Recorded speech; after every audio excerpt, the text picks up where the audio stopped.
বাংলা সিনেমার ভিএফএক্স এবং মোটু পাতলু কার্টুনের মধ্যে বিশেষ মিল রয়েছে, দুটোই আমার বিচ্ছিরি লাগে। আর যতবার ভালো ভিএফএক্স এর প্রমিস করা হয়েছে, কপালে জুটেছে ঠোঙা। স্পেশালি দেবের বাঘাযতীন তো একদম বিশাল বড় ব্লান্ডার হয়েছে। আর এর বাঘের ভিএফএক্স এর কথা বলে আমাদেরকে যেটা দেখানো হয়েছে, সেটা কি আদৌ মন ভরাতে পারে? কোনোদিনই না। ঠিকমতো কোনো স্টেজিং নেই, কোনো প্ল্যানিং নেই, জাস্ট কম্পিউটারে যা খুশি বানিয়ে দিলেই দর্শক দেখবে। কিন্তু এখনকার দর্শক তো আর জানি দুশমন দেখে অভ্যস্ত নয়, তারা আর দেখছে, মার্ভেলের সিনেমা দেখছে, তাদের চোখে ফাঁকি দেওয়া এত সহজ নয়। আর কোনো প্রশ্ন করলে সবাই বলে বাজেট নেই, এই বাজেটে এর থেকে বেশি ভালো করা সম্ভব নয়। কিন্তু এটা কি শুধু বাজেটের দোষ? জাপান গডজিলা -1 হলিউডের 10 ভাগের 1 ভাগে বানিয়েছে এবং তাও অস্কার জিতেছে ভিএফএক্স ক্যাটাগরিতে।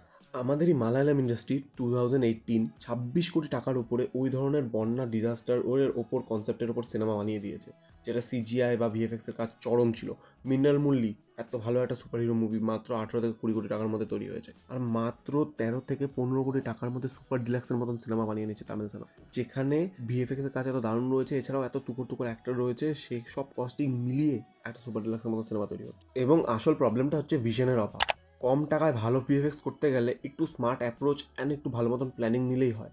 আলো আর ছায়ার ব্যবহার ভালো মতন জানতে হয়। দিনের সস্তা আলোর মধ্যে সিজিআই দেখাতে গেলে বাজেট কম থাকলে ওটা চোখে লাগবেই। সেখানেই যদি রাত্রের অন্ধকারটাকে কাজে লাগানো যায়, তাহলে পরেই হয়তো বা ভিএফএক্সটা অনেক ভালোভাবে আমাদের সামনে স্টেজ হয়ে আসতে পারে। যতদিন না আমরা টেকনোলজিটাকে গল্পের অংশ করে নিচ্ছি, ততদিন ভিএফএক্স এমনই হবে এবং টাকার অপচয় হবে আর হাসির খোরাক হবে। আমার দেখা বাংলার কিছু সেরা ভিএফএক্স কাজের মধ্যে জিতের কিছু সিনেমার ভিএফএক্সের কাজ আমার খুব ভালো লেগেছিল। অ্যান্ড কিছু শর্ট ফিল্ম রয়েছে, চঞ্চু, এছাড়াও ব্ল্যাক বক্স বলে একটা বাংলাদেশি শর্ট ফিল্ম রয়েছে, সেটা খুব দারুণ।